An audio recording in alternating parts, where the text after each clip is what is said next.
What is up, everybody? Welcome to the debut episode of Mets Off Day Live. I'm your host, Michelle Margaux, and joining us today is Mets beat writer for The Athletic, Will Sammon, and New York Mets YouTuber, Wardy NYM. We're going to talk all things Mets over the next half hour, and we will take some fan questions live as they come in. But first, welcome to the show, Will and Wardy. Thank you so much for having me. Beyond excited to get into this. Yeah, I've been looking forward to it. It should be a lot of fun to talk. We can talk Mets all day, but we only have 30 minutes, so let's get right into it. Where we stand right now, the Mets are 13 games in. They're 7-6. We've had some ups, we've had some downs. Wardy, we'll start with you. How do you feel about the season so far? I feel pretty, solid, not too high, not too low. You're just above 500, which is good. And I will say this about this Mets team. If you look in comparison to last year, how they had such a roaring start, we're leading the league in every statistic in the first month. So part of me likes the fact that this team has faced some really adversity, especially in that Brewers matchup. And I think that might bode them well down the stretch. But there's still some clear things that I don't love about this team, mainly the holes with its offense. I know that we'll talk about probably a little bit more in the show. And pitching wise, you think you're going to have JV and Quintana to start the year, and Tyler McGill is your number 3, and David Pearson's in the rotation. 2 guys that weren't expected to be for the year. So definitely the year hasn't necessarily started the way the Mets initially hoped when it comes to players' health and availability. But still, especially after the series that just transpired, I'd say that they're in a fine spot right now. I would say that's accurate. It's not a sprint, it's a marathon. Yeah. Will, what has been your best moment of the season so far? Obviously, it's a young season, but if you had to pick one. Yeah, for me, I'm going to have to go with Kodai Senga's debut. I think that after that rocky first part of the first inning, the way that he was able to right himself and get Yuli Gurriels to just that disappear, that to me was a big moment. It reinforced what the front office thought of him as far as not just his stuff goes, but just the resiliency of who he is as a person, to be able to overcome that rocky start and then produce a really encouraging debut for somebody who had never pitched before in a major league game. So for me, that's my best moment to date. It really reinforced a lot of good things that you want to see out of Kodai Senga. Wardy, years?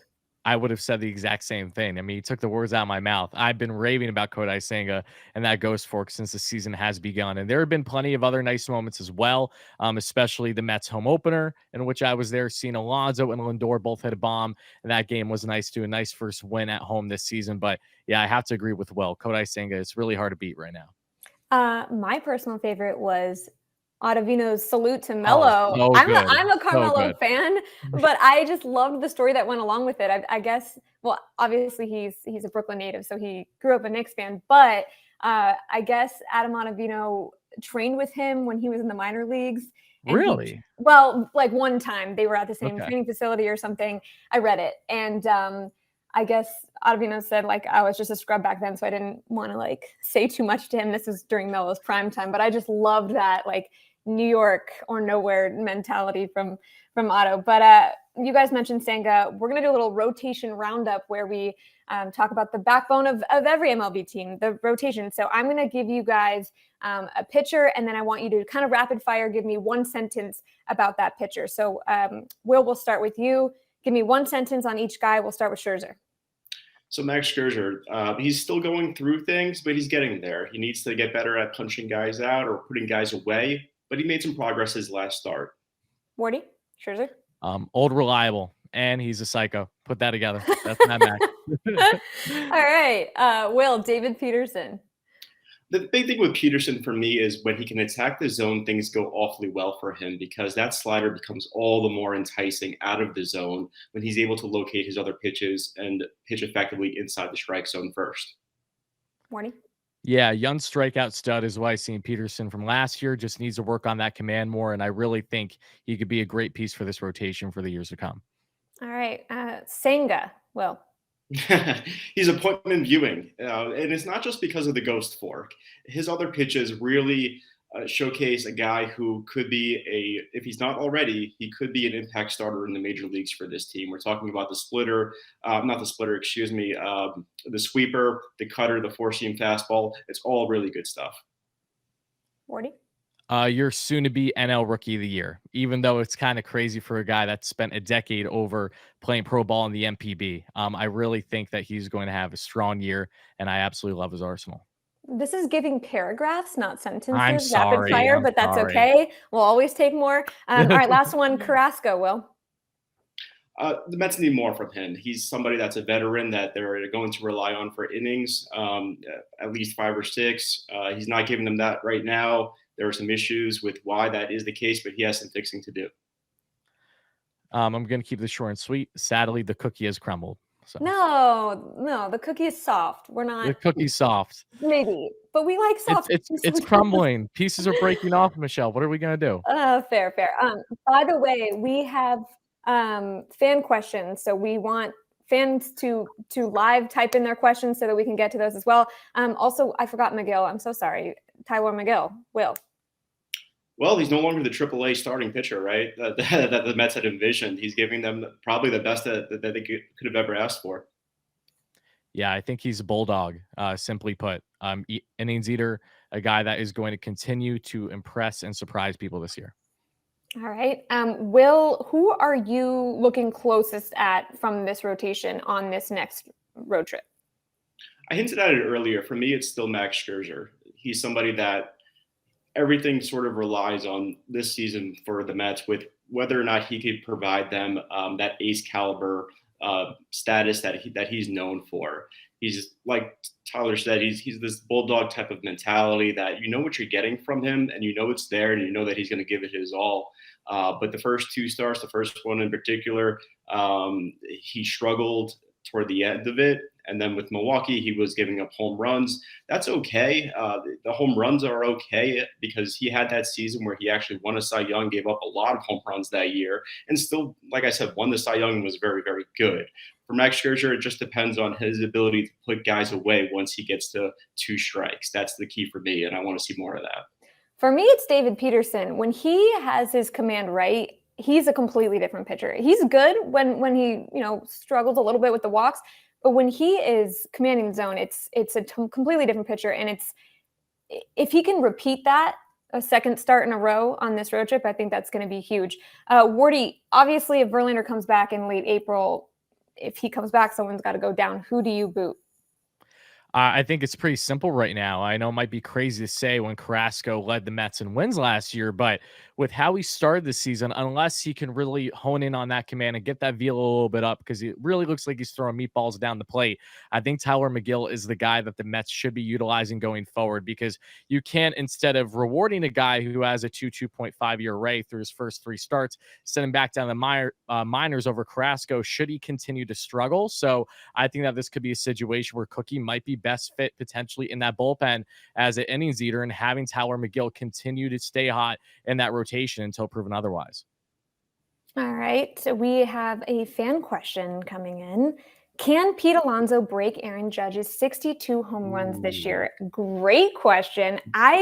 Before the season, I probably would have said no, because that's so impossible to do. But based on what Pete's doing already, there's possibility for it. Will, what do you think?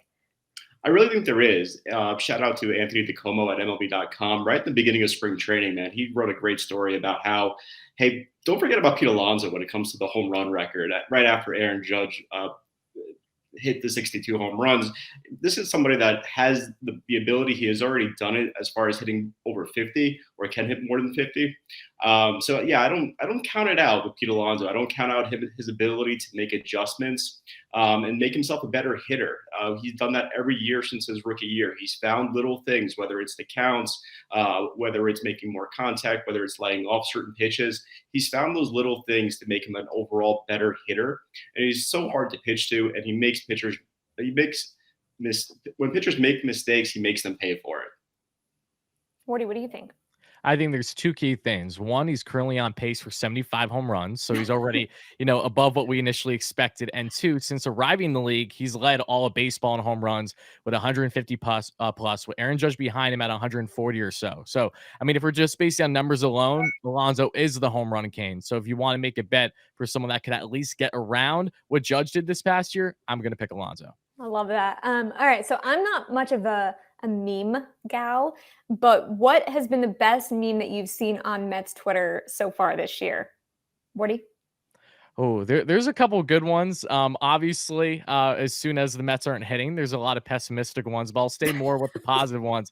And that is with Gary, Keith, and Ron in the booth. And it's like they right after a Mets win, a lot of Mets fans love to spam on the opposing team's Twitter after a loss, and they post a photo of the three, and it's like Gary GKR, we're happy to call your team's loss. So that has to be my favorite meme so far of the 2023 season.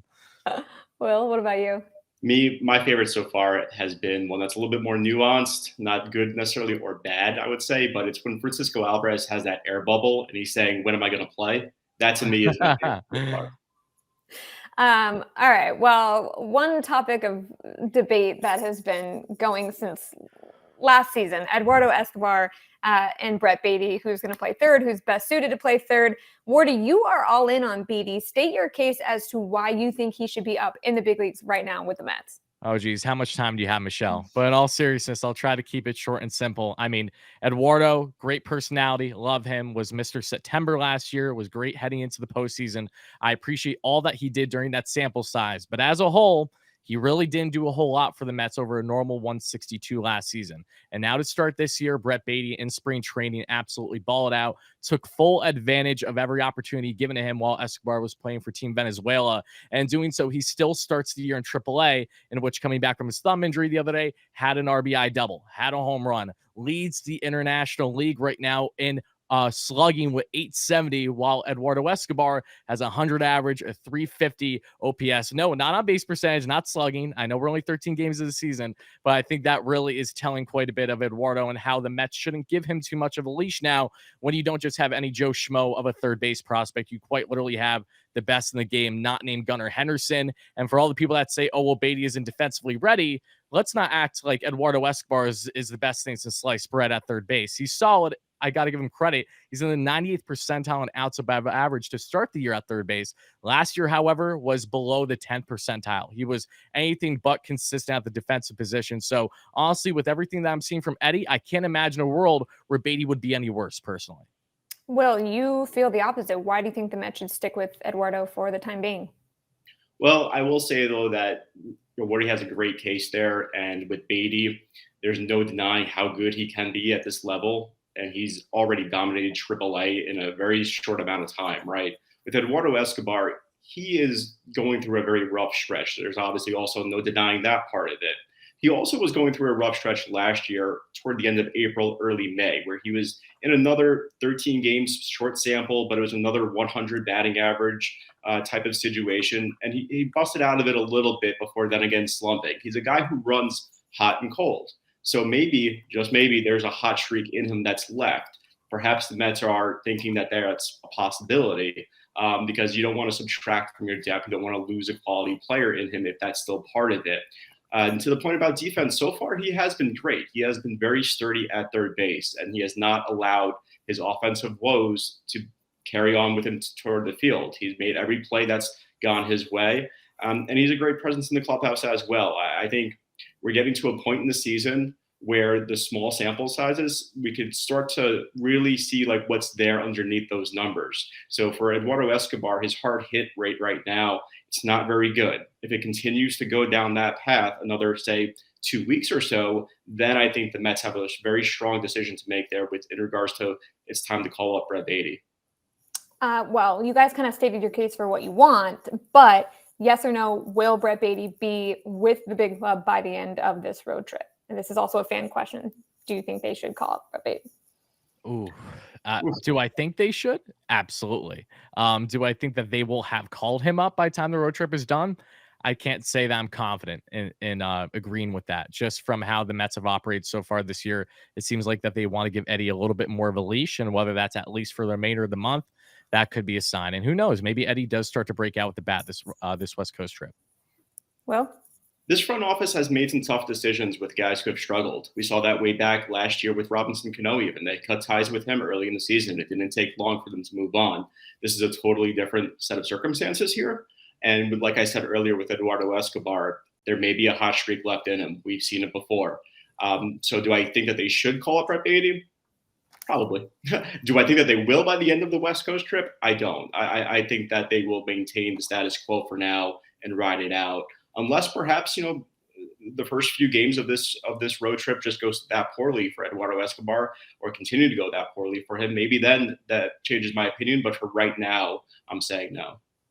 We have another fan question from Magic Ray on YouTube. What do you think of the bullpen so far? Obviously, we've got to give some love to them. Had an early blow with the Edwin Diaz situation during spring training at the WBC. Wardy, who do you have the most faith in right now? Ooh, most faith. I got to go to D-Rob. You know, the Mets, after signing him to that 1-year, $10 million deal, comes in, wasn't expected to be the save ours to start the year, but now that Diaz is down for the majority, if not the entirety of the season, he has come in and looked absolutely phenomenal, getting out of his own jams that he created in the series finale against the Padres yesterday, too. I mean, he's off to a tremendous start, and a savvy vet who's been in these high leverage situations many times across town in the Bronx. Loving what I'm seeing from him. Will, who has shocked you the most, whether that's good or bad? A few guys, actually.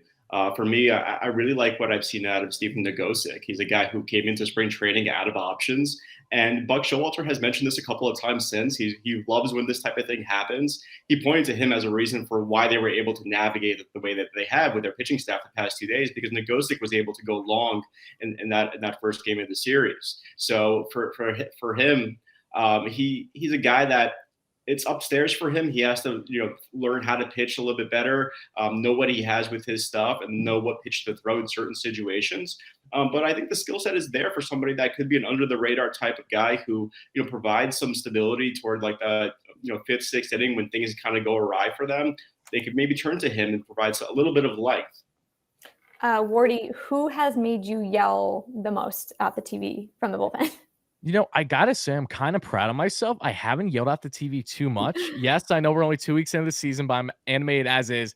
I have to say, if there's anyone that sticks out just a little bit thus far this season, shockingly, it's Brooks Raley. And I'm a big fan of Raley. Love the acquisition when they had it, but he has not been consistent to start the year. He's going to give you one beautiful scroll sound, and the next he can't get out of his own mess. So Raley, I hope we get more consistency on him. Tends to be something that the Mets have struggled with recent years with southpaws in that bullpen. I'm sure he will short things up, but there's one guy that I kind of got a nitpick that has been a little bit more underwhelming than I was hoping to start the year. Is going to go with Raley. I love how you try to credit yourself. Like, maybe that's just a credit to the Mets bullpen that they haven't made you yell at TV. No, maybe it's not you, but that's true. Yes. Yeah, I mean, there was a couple games obviously where the bullpen didn't do as well, but for the most part, they've been really good, especially being able to step up with the situation with the Diaz.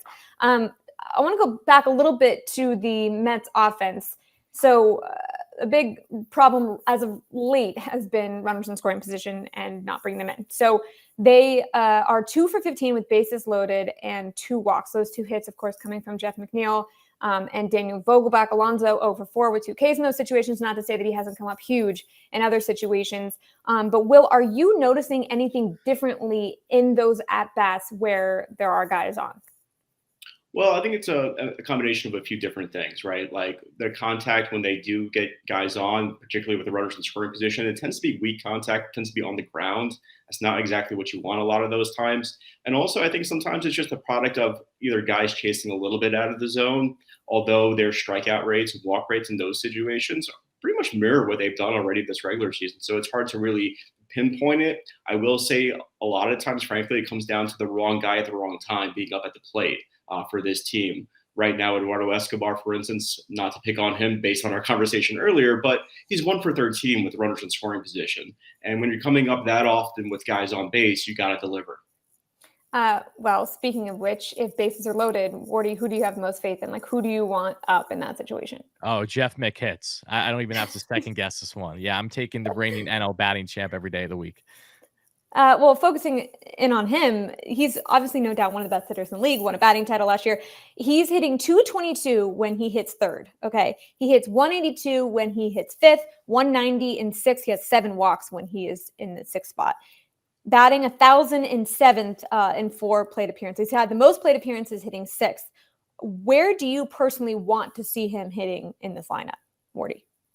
I personally want him in the 6th, mainly because Buck utilized him everywhere last year, but his biggest sample size was in that 6th spot, in which he had at least 40 games and batted over 350, 870, just shy OPS. So I would say for a guy that just won the batting title, I want him in the role that he's been in the most has most familiarity over the past year, in which he thrives so well. So I know Buck's going to continue to mix him around, but I think that 5, or especially that 6th spot, makes a lot of sense for him. Will, what do you think? Michelle, I really don't care where he hits, who hits in front of him, who hits behind him. He is going to hit. He is going to make contact, and it's going to be good a lot of the times. One interesting thing on McNeil, he's walking a lot, and that's one thing I'm interested in talking with him when I get back into the clubhouse. He's walking a lot, and I'm not sure if pitchers are finally catching on, like with the idea that, hey, this guy's going to swing, and he's going to hit anything that's remotely close. So maybe we should just not throw anything anywhere near the strike zone. I love your answer, and I totally agree. Like, I could care less where he hits as long as he's in the lineup every day. We have a fan question from Joshua Ecker on YouTube. Should the Mets play Alvarez every day? He, obviously it's a small sample size. He has 1 hit and 8 at-bats with 5 Ks. So, Will, how much do you want to see him there? Do you think that he should be in the DH slot more? What do you think? I want to see him. For me, it's somebody that I want to monitor. I want to analyze his at-bats every single time. And it's really hard not to, right? Because he's this guy that, the Mets with their farm system, it means so much to them for the success over the long term, whether or not this guy could be one of the first guys to really come through and play at a high level and mirror something that the Dodgers have done so well at when you combine the high payroll and the great development and player development. So he's important on that end. Should he play every single day? I don't think so quite yet, just because it's hard for a couple of reasons to put him at DH, for example, right? One, he's your catcher, he's your backup catcher predominantly, so that puts you in a little bit of a bind. Even though it doesn't happen often, if Tomas Nido goes down with an injury or something like that, you're down to 1 catcher. It's one of those small things, but still. And then secondly, I've also liked what I've seen so far out of Tommy Pham at DH. I really do, and I think that he deserves a little bit more appreciation based on the way his at-bats have gone, and also a little bit more time in that role as well. So I don't think that the Mets really need to push the envelope here with Alvarez, because he's right now just not comfortable in that role. Woody, what do you think? I'm curious. Personally, just looking at the A's series upcoming, I want him to start minimum 2 of 3 games. I can understand why it isn't necessarily feasible given the pitching matchups, but even say having him start at catcher on Saturday and then at DH on Sunday is something that I personally would like to see. Let's be realistic. He's likely not going to catch Max right now, and he's not going to catch Senga, but you look at Peterson, you look at McGill, you look at Carrasco. Those are 3 starters at minimum that we should see him catching. So I understand the Mets' philosophy behind not wanting him to DH, because they really want to develop him purely as a catcher, not mess up said development. However, at the same time, if you're going to have the kid up for at least the next 2 months when Narvaez is out, it's imperative to give him playing time and let him see more MLB pitching, because that at bat against Hader is all you need to know when it comes to him pressing so far in his young career. Do you think Nido and Alvarez should split? Yeah, personally. 50-50? Yeah, at minimum, if not give Alvarez a little bit more. See what you have in him, because for all we know, he could be an X factor for this team this year. And then you have a really good problem to have once Narvaez returns on what you're going to do. All right. Well, do you think that Ronny Mauricio, now that we're talking prospects, has a future with the Mets, or do you think that he's best looked at as a trade piece? Well, he's still playing shortstop for Syracuse right now. So for me, that tells me that they believe that that's where his value is the highest for other teams. Because if you're looking at him as an internal solution for a different position, you're going to want to get him reps at that position, whether it's left field, right field, third base, whatever. Certainly not going to be shortstop with Francisco Lindor in town for the next decade or so. So for me, it's trending toward he's the odd guy out when you look at that prospect list. Can we just talk about how huge he is? He is a big dude. I'm little, but so everyone's pretty much larger than me. But I'm little. I'm 5'4" on a good day. 5'4", 5'5". I'm a little schmuck out here. Well, let me just show you. I'm in my own home, and I have these platform sandals on just so I can feel taller and feel bigger. But I want to look ahead to the promotional schedule for the West Coast road trip. I want you to rank these. I'm going to give you the 3 cities and the promotional items that they're giving away. I certainly have my opinion. So in Oakland, they are doing a Jackie Robinson hat and Boy and Girl Scout Day. In Los Angeles, they're doing a Dodgers Hello Kitty plush and a Vin Scully jersey. And then in San Francisco, they're doing a superhero day with Superman bobblehead and player replica sunglasses for kids under 14. So Wardy, you're still good. How do you rank them? Will, we'll let you go first. That's great. Well, I'm going to go with San Francisco first. They're the ones with the superheroes. I mean, how can you not go with that? I mean, like the other ones just pale in comparison. Wardy? I actually have to go with the Dodgers. Huge Vin Scully fan. So you're going to give me a free Vin Scully jersey? I'm going to go get it. So we all have different answers. I'm going with Jackie Robinson hat and Boy and Girl Scout Day. Love the inclusivity. Girl Scouts, yes. And also just Oakland needs some love, I feel, just with their stadium situation and fan lack of seats filled. So whatever they can do to get people in is just great. All right. So name your West Coast X factor on this next road trip. Will, pick a pitcher.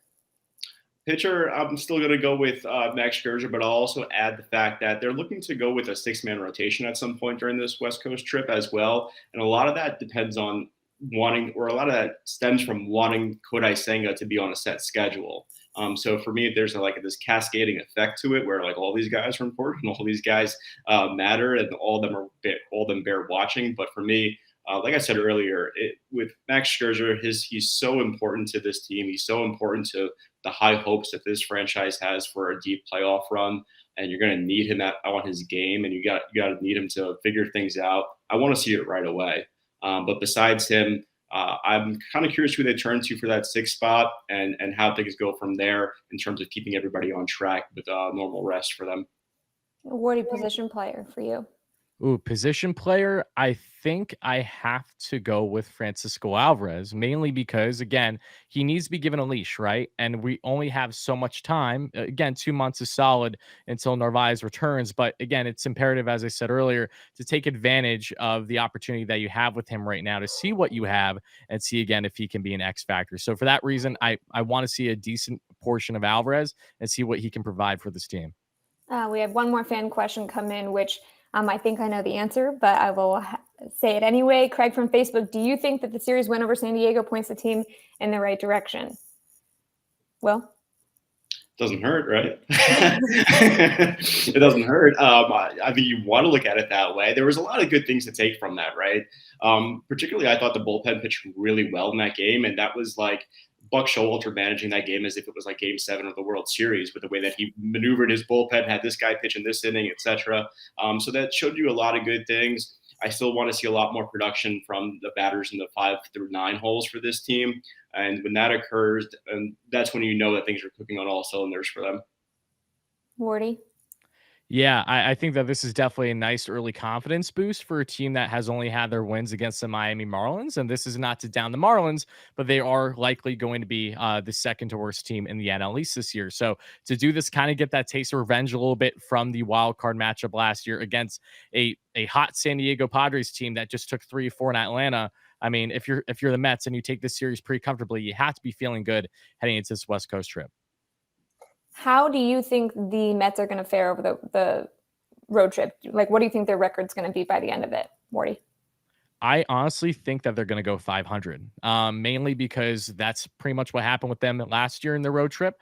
And the West Coast, I understand, was a little bit different, and they actually had a little bit more difficult competition because they faced the Padres and the Angels in that matchup as well. But West Coast trips are always a toss-up. You know, there's always that change in getting adjusted to begin with. So especially with that 4-game set against San Francisco, it wouldn't shock me if they hopefully win that series, but I could see a world where they even split it just because, again, it's early in the season. The team has yet to truly define itself. So I'm hoping for above 500, but being as realistic as possible, I think there's a likely world they go 5-5. Well, what do you think? Yeah, for me, that's a safe answer. I think that you're going to see them probably take care of business against the A's, similar to the way that they handled the Marlins for the most part. And then we'll see what the pitching lineup looks like for the Dodgers series. And then with the San Francisco Giants, or should I say the ex-New York Mets, it kind of depends on how things can go, right? Yeah. Like we saw Darren Ruff all of a sudden look like a slugger against Clayton Kershaw. They have J.D. Davis, they have Michael Conforto. So that will be a very fun series. And for me, that swings the entire road trip, because you could definitely look at it where you beat up on the A's, like I said, maybe take 1 or 2 from the Dodgers, and then whether or not it's a good road trip, swing on those 4 games against the Giants. For what it's worth, I'm rooting for those guys. I think it's a good thing for them to have some success. All right, last fan question. What do you think the Braves' biggest weakness is, Wardy? Ooh, that's a good question.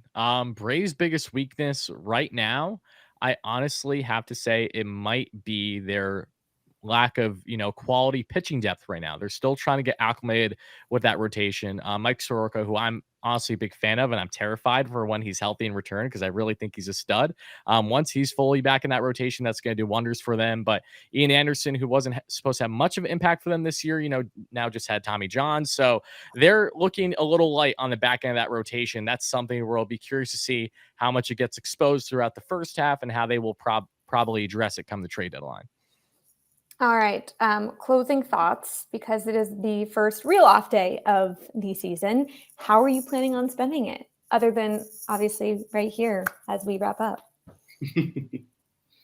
Well, after spending a good portion of my afternoon talking with you guys and enjoying more to talk about the Mets, I'm actually going to spend some time at the gym, actually. I'm going to get after it for a little while on my off day. It's not an off day for the gym, so I'm going to do that.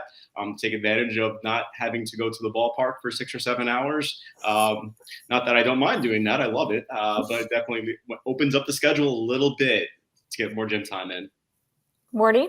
Love that. That's great stuff by you, Will. For me, I just want to get more fresh air. I mean, the weather's beautiful right now where I reside in Pennsylvania. I just want to be out and about and enjoying the outside, because especially with covering the Mets as much as I do, I'm a creature of habit. So, sometimes when I see sunlight, I'm like a vampire and it's starting to burn a little bit. I need to get out. I need to enjoy the nice weather for a change. So that is what I intend on doing. I'm with you, Wardy. I am going to attempt to get outside. I'm also going to eat like a lot and catch up on my shows. That's what I live for. Well, thank you everybody so much for joining us on the debut episode of Mets Off Day Live. The next Mets Off Day Live is going to be Monday, April 24th, same place, same time at noon. Chelsea Sherrod's going to be hosting that one. It is a Monday. And for Will Sammon from The Athletic, Wardy NYM from YouTube, and Michelle Margaux from SNY, thank you guys so much for joining.